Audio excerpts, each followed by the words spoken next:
Welcome everyone to the Great Lakes Permaculture Design Collaborative. We are a trio of permaculturists. Rhonda Baird from Bloomington, Indiana. William Faith from Chicago, Illinois. Milton Dixon from Ann Arbor, Michigan. We're teaming up to create a hands-on learning experience that can catapult you into a regenerative practice of your own. glpdc.info. We'll send you to the host of our next Permaculture Design Certificate course. Welcome everyone to the Great Lakes Permaculture Design Collaborative. This is the three of us, me, Milton Dixon, William Faith, and Rhonda Baird. This is going to be kind of a high-level what is permaculture presentation, and we'll see what grows from that. So the first thing we want to go over is what is permaculture. It tends to be, I think in a lot of people's minds, a really nebulous thing. Some people think, oh, it's advanced gardening. Kind of the quick definition that I've settled on is sustainable design. As I've kind of continued my personal journey, I'm really seeing it as two primary things, that we're increasing our awareness about what is going on around us, where our food comes from, the environmental degradation that may or may not be going on around us, and our effect on that, and then improving our process. So we actually get better at making more well-rounded decisions, more thoughtful and better decisions. Go, William. For me, just my nutshell synopsis is designing sustainable human systems and habitats. It usually opens up another 100 questions off the back of it. But in essence, that's kind of what you want, because it's very, very difficult to nutshell or pigeonhole. I think Rob Hopkins famously said that anytime you start talking about permaculture, it usually involves pulling out a pad of paper and drawing pictures of chickens. And so the thing that I always try to bring to the front in any discussion about it is bringing it out beyond land-based design and beyond simple gardening, that there's so much more to it. As we get into this, I'll kind of make the point probably a few times that I think the larger part of permaculture is actually social systems and social design, because a lot of the things that I think cause a lot of our best efforts to fail is the fact that we don't focus on the human component. And permaculture really has a lot of utility in that area, so I really try to make sure that gets mentioned. A lot of people will think about, oh yeah, there's agroforestry, or it's organic gardening, or it's water catchment. It's focused around very, very sustainable elemental design, but not really focused on people so much. So I always make sure that that's in there. Ms. Rhonda? I think for my part, the simplest definition is working with nature. And I like that because there are a lot of ways that plays out. And like William, I have my things I like to highlight to echo what William said. Permaculture is defined as it's a clunky word that combines permanent and agriculture, this idea of creating a permanent agriculture that can be regenerative, not just sustainable. And that's where it started, as a critique of the Green Revolution. And then it has also this connotation of permanent culture, because we can't create this oxymoron, permanent agriculture or culture, which is fluid, without addressing how we engage our social dynamics. And the other thing that I want to say, that where people get confused, is it a network? Yes. It's a network of people. Is it gardening? Yes. Is it, communities? Yes.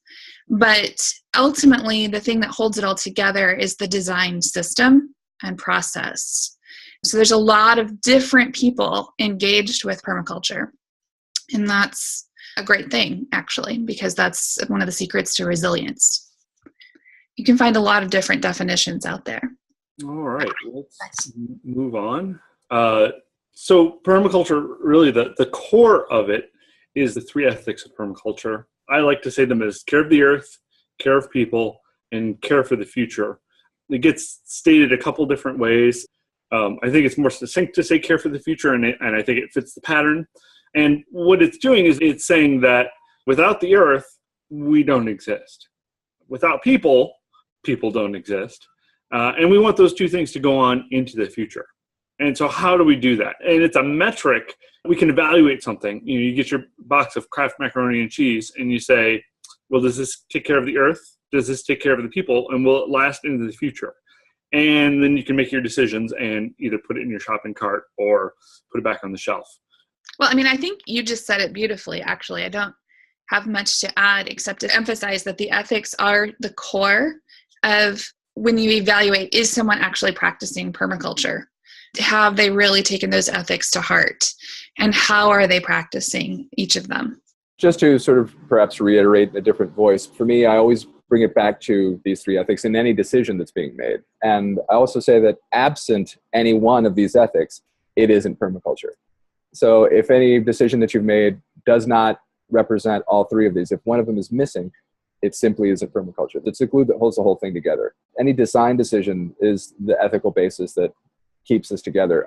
This is what separates permaculture from things like landscape architecture or other systems of design, is specifically the ethical basis of it. So yeah, I kind of beat it into the ground, but I think it's central to the whole thing. I'd also like to point out that seeing where we are in time, what systems, what is around us, it's hard to get this pure, always take care of all three. And we're really looking for a directional approach that we're going towards that. And I really hope that we can always get all three all the time. And until then, we're going to do the best we can. So from the ethics, we have the principles. I see the principles as patterns in nature. Patterns of sustainable systems is another way to describe it. These 12 here, it was designed by David Holmgren, who's one of the co-originators of permaculture. This is just one iteration of the principles of permaculture. You can often see Mollison, I think, has like 27. You'll see some from Rosemary Morrow or different people. And largely, they're the same thing. I think there was a lot of care put into these and thought and some good things that came out of that. For example, it's arranged in a clock pattern, which is very common. Most people have clocks around. I'm looking at one, and even on my computer here, I have an analog clock showing me what time it is. And the icons, the pictures, aiding in the memorization. I'm going to just blast through them real quick. Starting with the tree, that's observe and interact, 1 o'clock. 2 o'clock is catch and store energy. 3 o'clock is obtain a yield. 4 o'clock is accept system feedback. Use and value renewable resources and services at 5. 6 o'clock is produce no waste. 7 is patterns to details. 8 is integrate rather than segregate. 9 is small and slow solutions. 10 is I'm gonna have a brain fart here. I was gonna say it's a good challenge. Diversity. Appreciating diversity. Oh yeah, use and value diversity. Oh my goodness, forgot that one. But good thing that we have a diversity of teachers here, people that know permaculture, so that we can always remember all the principles. The next one, 11 o'clock, is use edges and value the marginal. And number 12 o'clock is creatively use and respond to change. That's my personal favorite, because change is always there. Well, I was just going to say, so these practices emerged, from Holmgren's thinking of and thought about the system for a long time. And actually, if you start with the first one and work through to the 12th one, they become a practice of permaculture, an approach to how you respond to anything, to any kind of change. And then with respect to the principles, something that I always try to point out is, rather than viewing these as this very sort of dogmatic kind of thing, they're actually thinking tools, and they apply to just about any area of your life. I bring it back to permaculture kind of being a lens that you see the world through. And so these are applicable in the garden, they're applicable in social systems, they apply to your interactions, and in some cases you can get very creative with them and they still maintain most of their utility and they're very useful. Something that Milton had said prior to this in some primers that we've done together is it's how you think of it. We have the one with the radish with the bite taken out of it, that's obtain a yield. And when we've done a primer, Milton kind of said, well, what's your yield today? Maybe it's information. And so that's what you're taking away from it. So that's kind of how we use these things. They're thinking tools. Yeah, another example of that particular principle, one of my teachers and mentors said, you will be practicing permaculture if you just try to harvest something every day.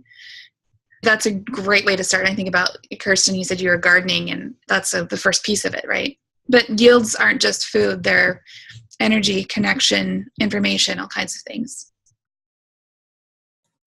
All right. So next we have the Permaculture Flower. So you notice that in the middle of the permaculture flower is the ethics and then the principles, and then leading up to the permaculture flower. My thinking on this has pretty radically transformed over the time that I've been studying it, and seeing this as a way to look at anything that we do. It's going to have aspects that touch on all these petals of the flower. They're called domains. So, if you have a garden, right, first of all, you have to have a place to garden in the land. And then if you want to expect to garden for any length of time beyond the current year, you're going to have to steward that land in multiple different ways. There's a building aspect of the garden, building beds. Maybe you build a fence around it. You're going to use certain tools and technology. The magic technology of the shovel. What would you do without a shovel, right, in a garden? But then those are kind of the very visible ways that the flower manifests.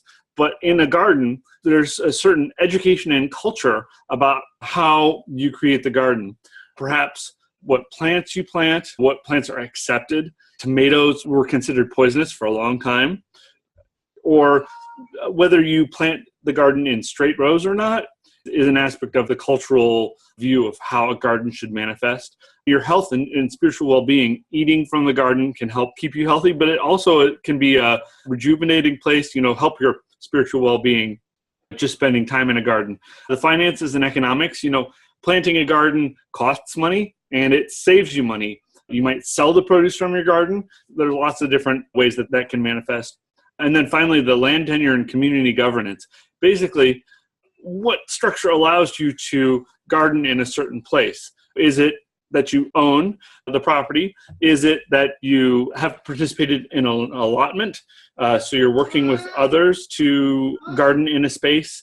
Or is it that it's a guerrilla garden, that you're not supposed to have the garden there? All of those are going to affect the garden. And making sure that you're working the ethics and the principles through all of these aspects of the garden is important.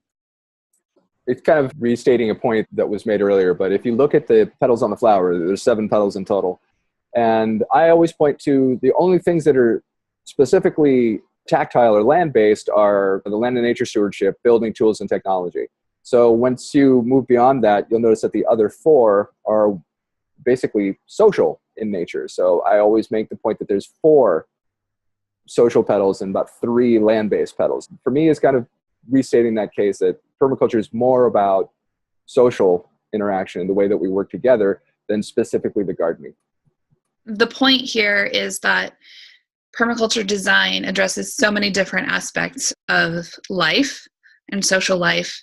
And also, I just want to clarify and make a point that we can start our education with permaculture and really jump on YouTube and look at all the free blogs and all that stuff. We can take things out of context. We get bits and pieces of knowledge, but we don't know how to connect them. And so really what we've been doing is building up layer by layer through the ethics, principles, and now these domains, how permaculture is really after looking at systems and how they're connected and how they evolve. And so it's not just that you know how to garden or how to build a bed or great passive solar design for a house, but that you put these things in relationship so that the whole system becomes more efficient. That's kind of what we're after here. So it's a big, long list. If you're watching afterwards, you can pause it. These are all the topics that we're going to cover in permaculture design course that we're running. And the ethics, the principles, and the flower apply to each one of these. And you start working through all that, and it really blows up into essentially a big project. A lot to do. For me, this is the blueprint of basically what we teach during the course. And we really had great success getting all this information in there. And I think our students that came out of the last course have a much more nuanced understanding of a lot of these topics than would normally be expected. So we talked about permaculture in terms of awareness and design, right? It's these two things. And so the picture on the left here, we have some students from our last class. They were able to draw on the wall and an example of one of their designs that they put up on the wall. They were able to go through them over and over again, different examples, and get to the nitty-gritty of what's important. You can go into a lot of detail in a design and what's possible, and it's really easy to put things that are not appropriate. So how do you tease out what it really is appropriate in an instance? And that's something we do in the design course. On the right is just an example design I did for someone. Just a quick walk of their property, looking for where can they really make a change in their lives by just doing one or two very specific things.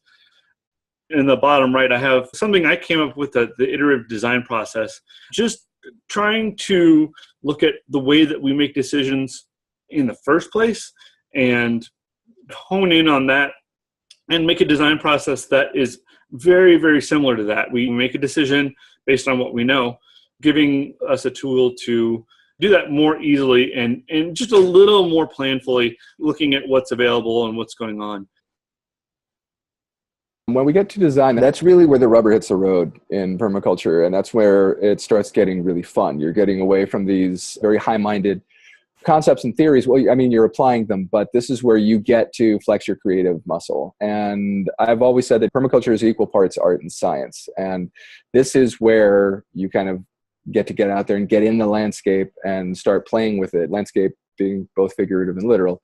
And in this case, the thing I love about permaculture is that you can give the same design opportunity to two different designers, and what you get back will usually vary greatly between the two designers. You'll never get the same design out of two people. And that's the fun part for me, is that you get out there and everyone sees something different. They focus on different things. They bring different things to the fore.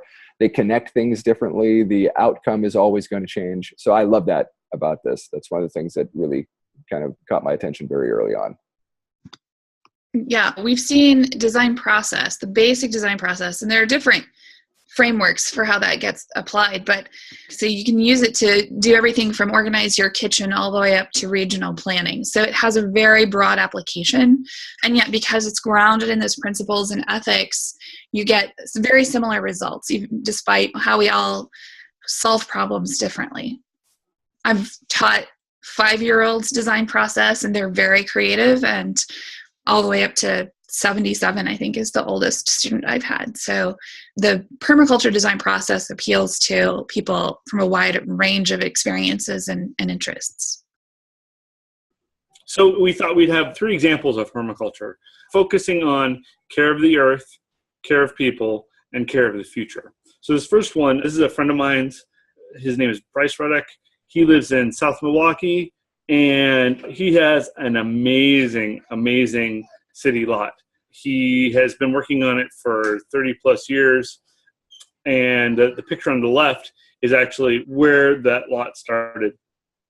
Just a standard, no fence, no, just lawn and maybe a tree or two. And it has gone from that to, it's all these little spaces. It's all sorts of things going on, interacting, strengthening each other, essentially.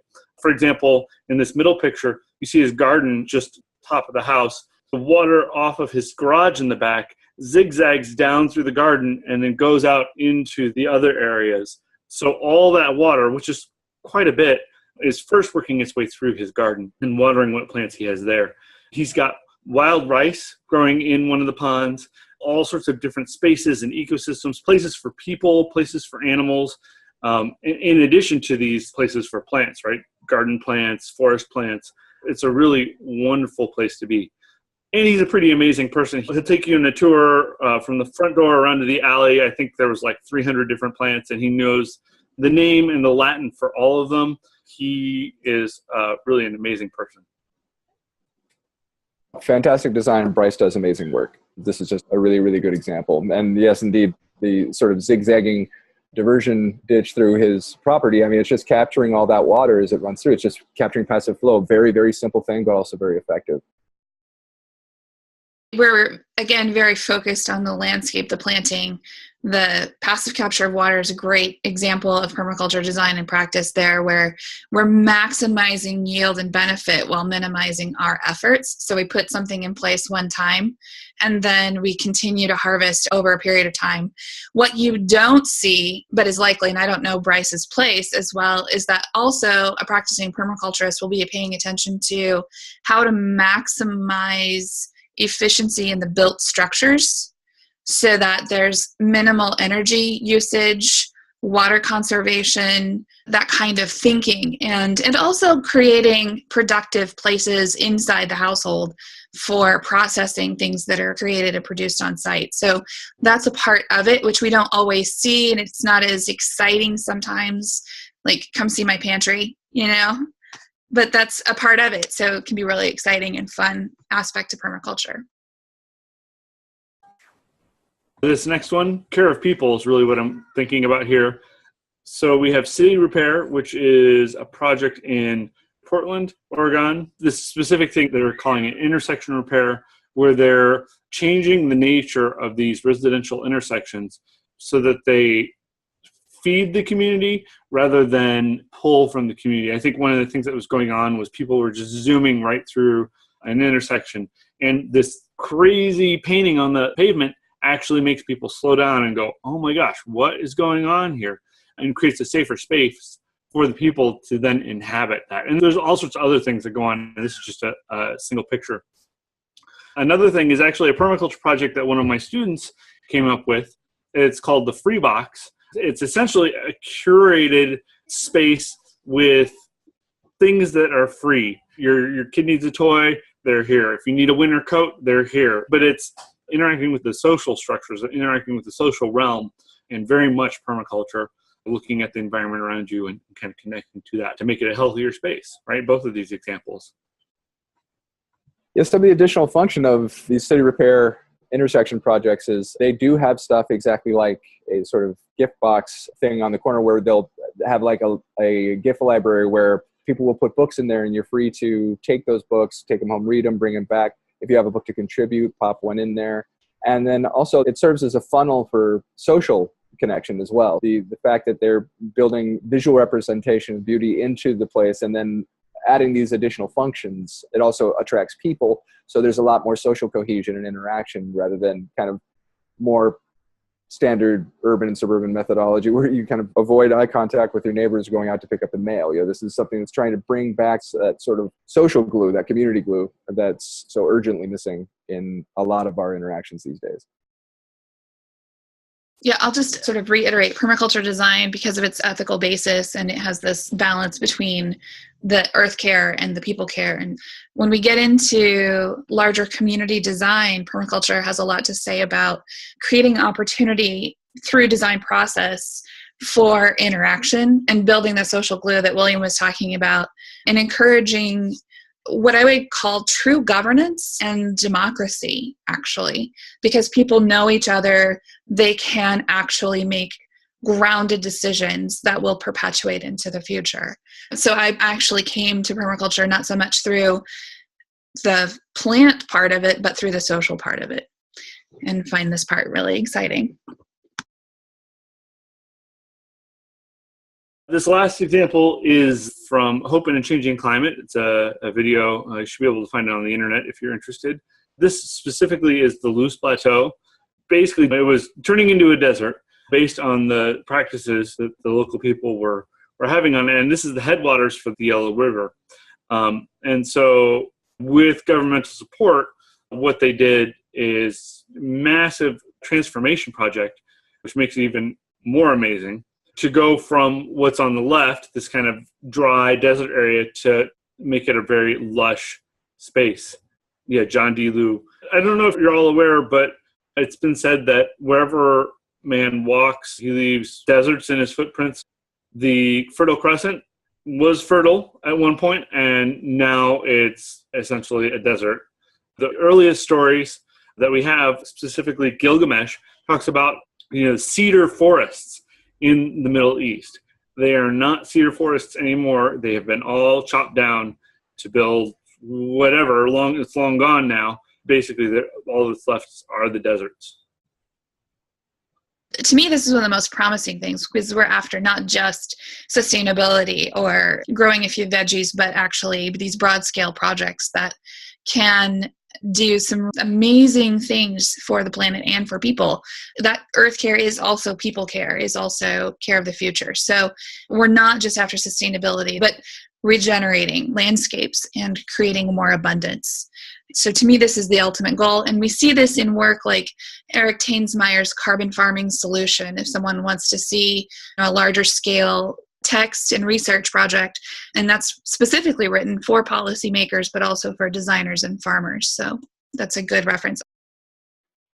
For me, this is the most, I think, inspiring before-after shot where it shows something that was completely eroded by poorly managed animal agriculture and short-term gains and completely desertified and created all this erosion and this cascading effects. All the silt of the hillside was just washing down into the river and creating these big, thick mud mats that became a tourist attraction in the saddest of ways. And then this was through just some very, very careful and thoughtful design, they were able to completely restore this area. And a lot of this was done with hand tools.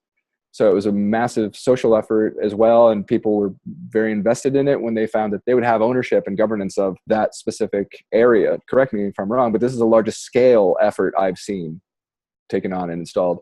It's incredible and very heartening to see this kind of thing. Just very, very, very inspiring.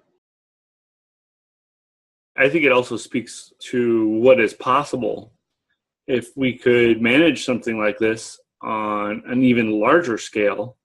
If you're worried about climate change, this is a potential solution. I do want to put things in perspective, though. Permaculturists tend to advocate organizing on the personal level and then out into the neighborhood and community. And then when you have excess energy, then going out into the broader regional landscape. So these projects, they're built, but they're built off of hopefully coming from a place of personal strength. Our last slide is shameless promotion. We are holding a permaculture design course in Ypsilanti Township. It's at Dawn Farm, which is part of a project that I'm involved in to actually steward the land. 6 weekends in 2017, and we hope that you all can join us. The last one was really an amazing course. glpdc.info We'll send you to the host of our next Permaculture Design Certificate course.